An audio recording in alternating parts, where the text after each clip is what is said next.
Hi, I'm Dr. David Dobson. Welcome to Conversations. Today, my guest is Dr. Magdalena Marchowska-Raza. Magda is a lecturer in digital marketing at University of Salford. She obtained her PhD in marketing from Manchester Metropolitan University. We will discuss her PhD research on social media brand communities and consumer engagement and value formation. Welcome to show, Magda. Oh, thank you so much for having me. What brought your interest to digital marketing? Well, that goes way back, like literally too many years to that I care to admit. It was at the end of my bachelor studies where I was writing my bachelor thesis then. And it kind of got me thinking. I was at that time talking to some people who are into blogging. And it got me interested how people use the online, because it was at that time it was more of a novel thing. It Yeah, wasn't like widespread as it nowadays. But people started using these online spaces to communicate to one another and create these social spaces as yeah, well. And it kind of got me very interested. So my bachelor thesis were looking at blogging and how we can use social media to actually advertise or kind of spread their wings and get more kind of audiences to come and visit our blogging. So it's quite interesting because I myself never been a very big user of social media.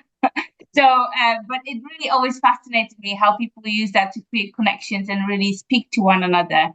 So that was the starting point, and from that point on, actually, I wanted to go for freelancing, and I wanted to use social media in a slightly different manner. So at that time, I wasn't even thinking about academia. It was about me learning the skills to then use them in practice. yeah, yeah. Nice. Your PhD research examined the value formation processes within the social brand, media brand community. Can you share Mm-hmm. a little bit about your research? Yeah. So basically, as I said, earlier on, my interest came from my bachelor. Yeah, But as I wanted to do, freelancing, and I wanted to be freelancer, social media manager slash yeah, marketer.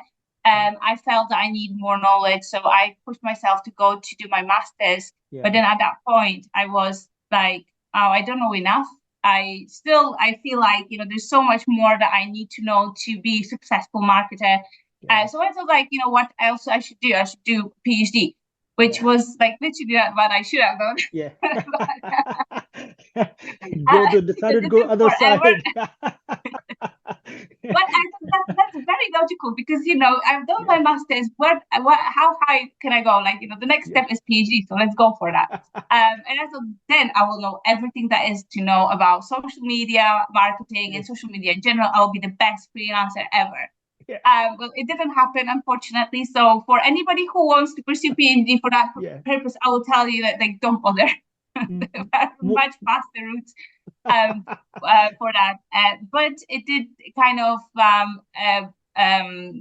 merged through that kind of Yeah, love yeah, for research and yeah, investigation and looking at social yeah, media slightly from a yeah, different perspective. But yeah, because I came to my PhD from that practical standpoint, I yeah, always wanted to have my PhD to uncover something that is useful for yeah, practitioners. So that was yeah, always kind of driving yeah, force yeah, for me when I yeah, was doing my research. yeah, So as I said before, I was wanting always to do social media marketing, and for that to be successful, we need to yeah, know how we can activate consumers within those spaces, right? yeah, So I always wanted to, obviously, as you know, when you go to your PhD, you generally yes, have a kind of topic. You're yeah, not very sure what you want to do, but I yes, always knew that what I wanted to do is look at social media yeah, and look at consumer behavior and how we can mm, really leverage that social media platform yeah, to help kind of reach the consumers. And as I've seen and through my research, it yeah, even became more prominent for me yeah, that brands and companies generally they yeah, don't utilize the social media space as it could be. So there's loads of potential that is untapped. And so I wanted to really see how we can be more successful at using the tools that we have as marketers. So that was my kind of initial point of starting my research. Nice. So, which is very interesting because you come from a practitioner perspective in marketing, and then you decided to do a research, academic research. So obviously you probably saw a gap, that, hey, there are some areas which I need to go back and investigate more. Yeah, so it's always been about the fact that, you don't really get that much traction from customers or social media users. You can throw as much content as you want at them, but you don't really get any kind of return on investment, or very little kind of results. You might get a bit of reach, but you're not going to get people engaged in your content. So it was also always about like how I can talk to people online to really get their interest and make them stop and kind of have a conversation with me. So that was kind of something that I always, and I think this is always, it doesn't matter what platform you're using, doesn't matter what kind of format of content you're creating, it's always that thing that is going to even make anybody stop and look at it. Is it going to get noticed? Because for marketers, I feel that it's a big issue that you spend a lot of time and effort to create content, but then nobody actually sees it. So so it was just about that, how to kind of create maybe that kind of connection with consumer that makes them come back to you and really start, because this is what actually kind of evolved through my research, that it was not only about like making them stop and just look, but it's all about that is the starting point to have a relationship with those consumers and kind of build something that is more long lasting and meaningful. And through my research, this is something that became very prominent, I guess, and kind of an important factor, which I now always tell to anybody that wants to listen. That social media is for creating those connections and those relationships. So it's not an advertising tool per se. It's not like a TV advertising that you're going to have a short spot and you're going to get people by. It's about making those relationships and those connections that then will benefit in the future. Right. Interesting. Just want to go back, your decision to do your PhD. Were any shock for you? Like, you are really solving the problem. I think as a practitioner, we try to solve the problem. We don't really go from theoretical perspective. Now from solving the problem, now you have to build a theory. Was like a shock for you to start your PhD and then you realize, oh my God, there's just so many theory I have to learn and figure out, you know what I mean?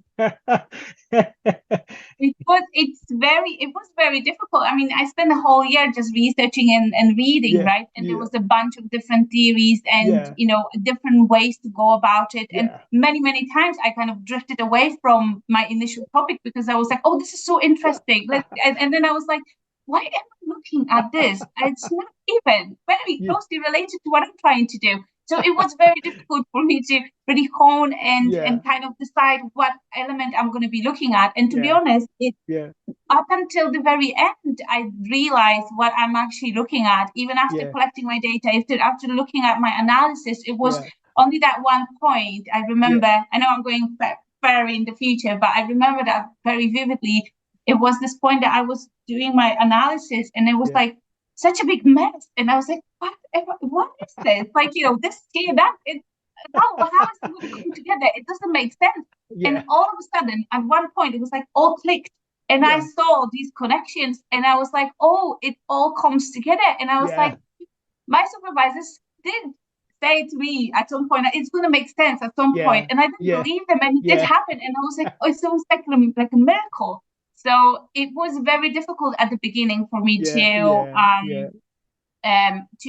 kind of, put everything in some frames. And also because my main supervisor was coming from communication as well, so not from marketing backgrounds. It was also additional kind of a different flavor, if you like, because she wasn't very She wasn't very persistent in terms of we have to put some frames of a theory around it. So I was looking at, consumer behavior theory, and then, kind of looking at the value formation or co-creation. But I didn't have a frame that I was, kind of putting my research onto. So it was very exploratory research. And I was talking to somebody recently, and they said they don't like this exploratory, but I was like, I was exploring the possibilities of, what is the social media has to offer. So because I guess for communication is a lot of experimentation and pretty rigid structure of the research. She that fingers across many things. I think at one point she was working in physics as well. So she's done and she was information science. So she has a very wide knowledge and diverse experience. But for that I was really grateful because I wasn't limited to kind of trying to fit my data into already kind of prepared box, but I had the freedom to create the box once I put the pieces together in a sense. So that was very nice.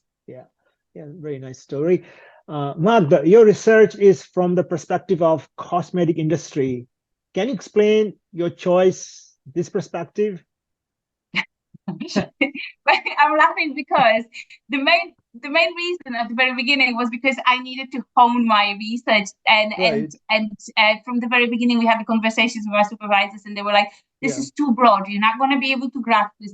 Nothing's going to come out of it." So I was like, "Okay."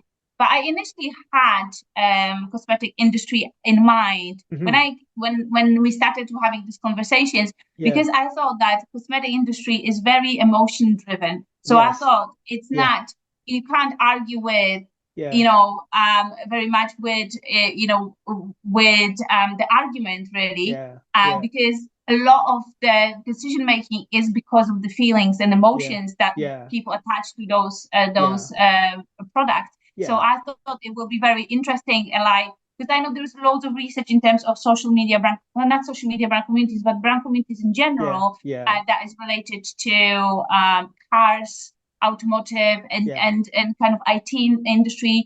And I thought that they are very kind of cognitive, and it might not be there that that there is this emotion that is and some kind of relationship that is kind of deciding factor, and especially that these are very expensive items as well. So it's not that you you like a commercial and just go and buy a car worth £500,000 or whatever. Where with cosmetics it might be the case. So I always wanted to look at industry that has that emotion effect or element to it. I didn't want to go with fashion because it's there are a lot of research done on fashion already. And as I dived in, I see that it's actually one thing is under research area. So there's not much research in cosmetic industry overall. But also what I saw is that cosmetic industry is very successful.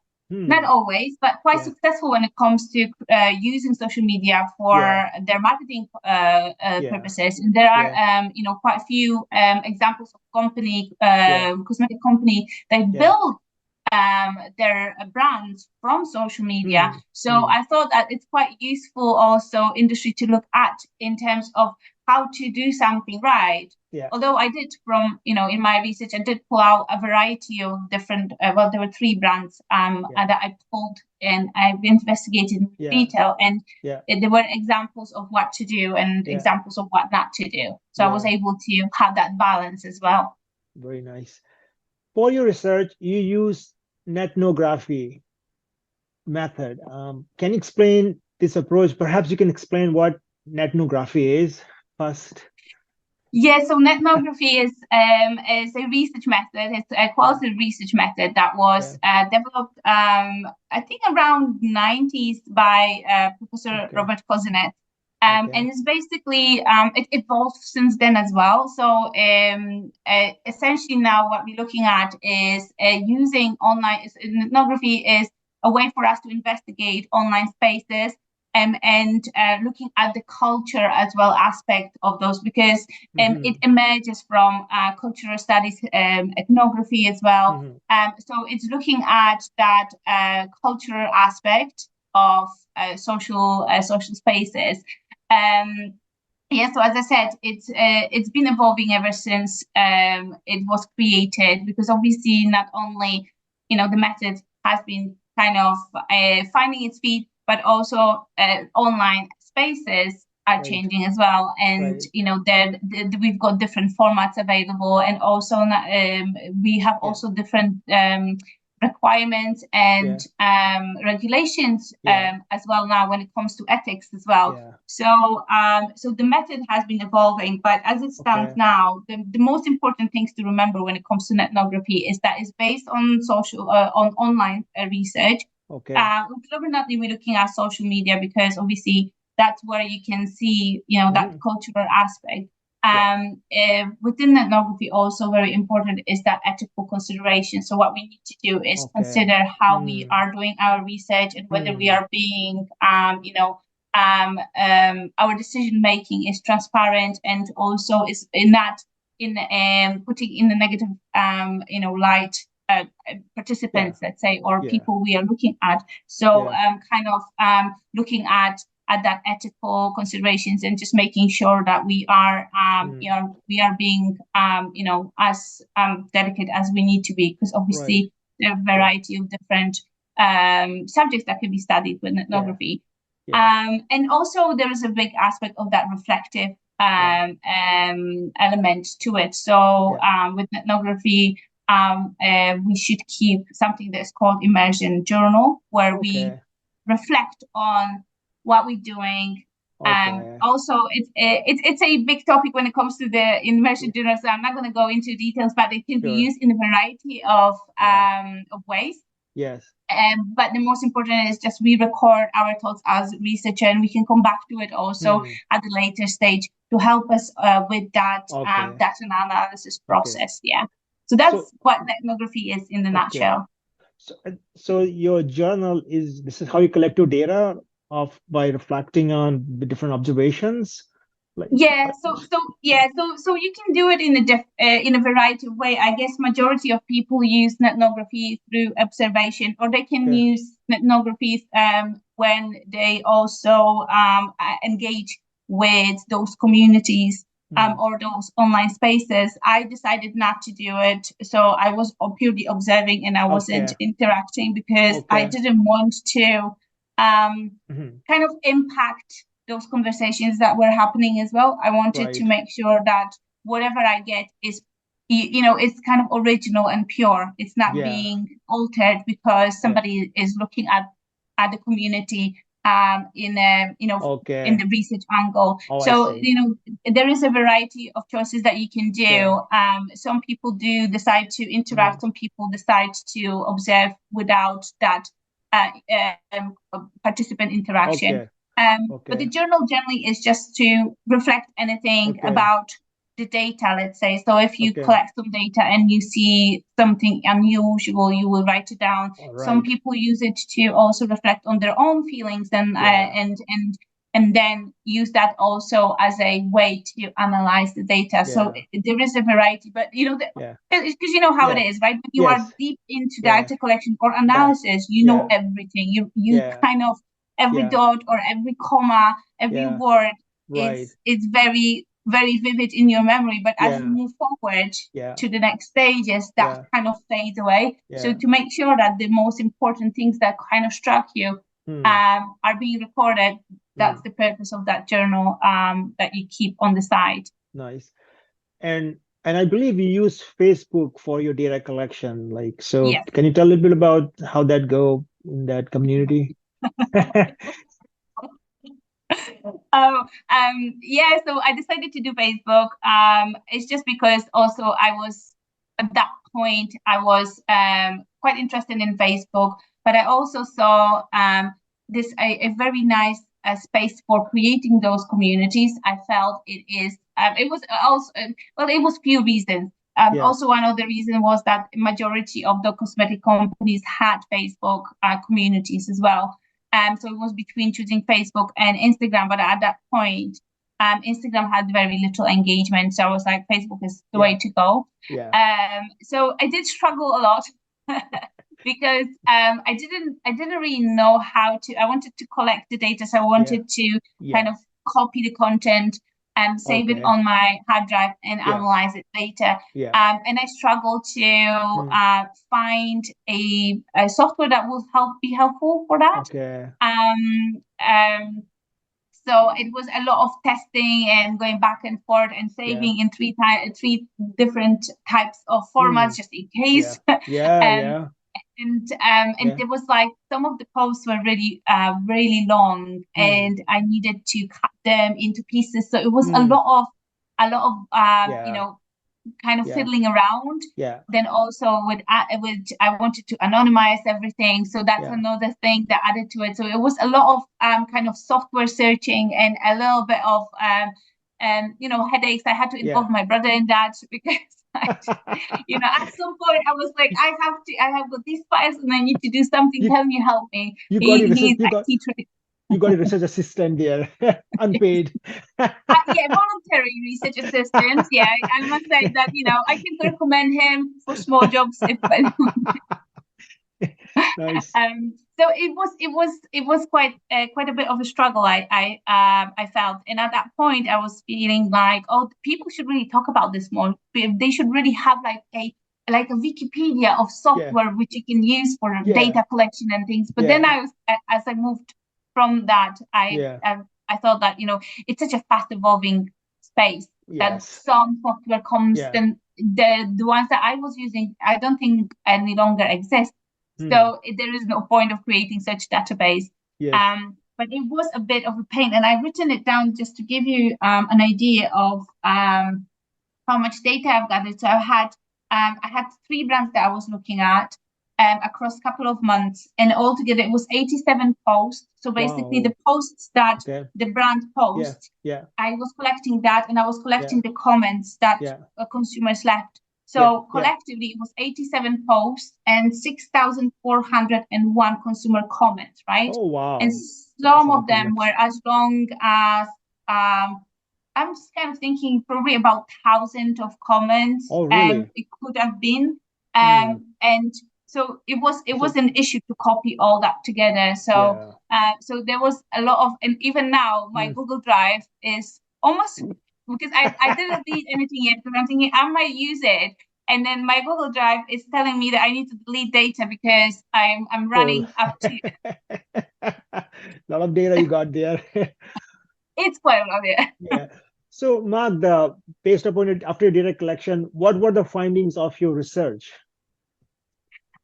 So fast forward to the findings, right? So basically, I looked at, I divided my my analysis into, first I was looking at the brand posts, then I was looking at consumer talking to one another, and then I was looking at the brands and how they talk to the consumers, and that was one part of my findings, that I was looking at engagement. But I also was looking at the conversation between the different actors, and that was the second chapter of my PhD, that was looking at the value formation through the interaction between the different actors, right? Yes. So looking at my first chapter, I created a couple of typologies. So one typology that was linked with the brand post, one that was linked with the consumers talking to one another, and the overarching thing that kind of tied the 2 chapters together and the different kind of modes, let's say, was the fact that it, after some time, quite a long time, so at the end, I realized that is the community itself is the very important factor in all of this, right? So it was the communities themselves that kind of had an impact on how people interacted with one another and what kind of engagement is being formed. So, and I've also was able to identify the different types of content that was being published across the different brand communities and with different stages. So it was quite interesting because I didn't realize how important that connection and that community kind of relationships were until that very end. So you know, you could find some of that you know, typology in communities that were least developed, but it wouldn't you wouldn't find as big variety as in the ones that were developed, much more. And when it comes to that value formation, that was also that community had an impact on what kind of value is being created for. I'm saying is being created because what I believe is that not only the value is co-created, but it can be emerge. It can emerge kind of autonomously, sort of. So in a sense that sometimes we might get some kind of a value that we don't anticipate or we don't come see. It just comes through us interacting with other community members or with the platform itself, because the platform itself stores a lot of value and a lot of content that people can drive kind of value for themselves. So the community itself was an overarching thing. And I also had for the value formation, I've realized that depending on the actors and who is interacting and what is the kind of mode of interaction, so whether it's the consumer to brand or brand to consumer, also different value is being formed. So that kind of shows the brands that do you want your customers to gain this value through your community, you have to interact with them in certain manner, because otherwise it's not gonna happen. Right. So what are some managerial implications of your research? So coming from those typologies, I think for me, looking at giving some kind of guidance to brands and those brand managers or the community managers is what kind of content they should be creating to kind of spark that engagement in the consumers, but also looking at evaluating what is their community and in what stage of development their community is, and thinking about, okay, do you want to push it further? Then what we should do, we should engage in a variety of different content. But not only this, we should also look at engaging with the customers on those, if they comment back, have a conversation with them, because again, that has an impact on what value is being created, and again, enhances that chances of creating a more kind of stronger relationship between the brand and the consumer. But also it can be a useful thing to help the consumers create bonds between one another, because that was quite interesting as well, that the consumers interacting with one another also was a very important factor in that creating that communal feel and creating engagement and the value as well. So I think that looking at my research, I hope that those practitioners will find it useful to help them guide their communities to grow them and make them more robust and make them more engaging for all people involved. Nice. So Magda, what is your advice to researchers who wish to continue research on this topic? Because I'm guessing so much has been changed for the last few years. Yeah, so when I was doing my research, actually video was only emerging, so it wasn't something that was very often done. So I think that this will be quite interesting to look at how the different formats could impact the whole community.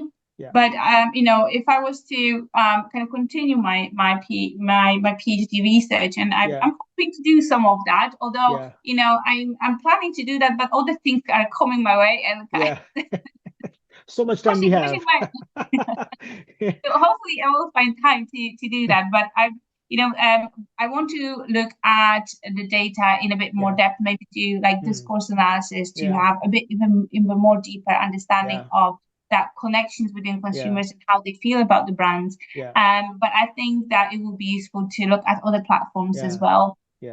See if there is similarity when it comes, because as I said, I feel it's very emotional driven industry. What would it be with an industry that is more based on cognitive and decision making is based more of facts rather than emotions?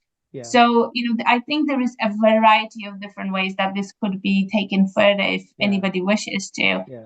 Social media is a very big topic, and there is so much research that needs to be done. Absolutely. Thank you for your time and sharing your work, Magda. Have a great rest of your day. Oh, thank you so much. It was lovely talking to you.